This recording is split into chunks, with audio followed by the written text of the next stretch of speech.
Going to see Scream for the first time in 1996 when I was 14. It was December 1996. I remember it was cold that day. And I thought Drew Barrymore, when I was sitting there with some classmates, and I'm like, oh, Drew, she's going to kick ass in this movie. So it started going left field, and I'm like, I don't know if Drew's going to make it. And then it just happened. So I knew right then that we had something special, and horror was recertified again. Because horror movies sucked in the early 90s. Like, I was 14, and I was just like, okay, I'm going to go to the movies and see a horror film.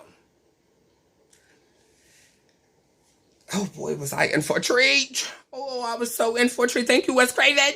Thank you.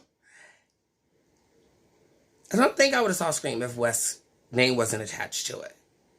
I am a diehard, and I mean diehard, Freddy fan.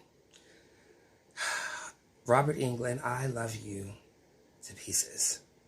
So, this was everything to me. You have to remember that this was a different time. In 1995, I had a babysitter. Ordered to go to the movies or the mall. I had to be dropped off and picked back up. So, April of 1996, when I turned 14, and they was like, oh, you have your independence. You can ride the bus into the city and you can go wherever you want. You just have to make curfew. That was everything to me. So that whole year was everything to me. And I feel like Scream coming out that year was a bona fide treat. I mean, that was the cherry on top of my independence, where I no longer needed a babysitter. And I no longer needed an adult escort to the movies and be picked back up like a baby.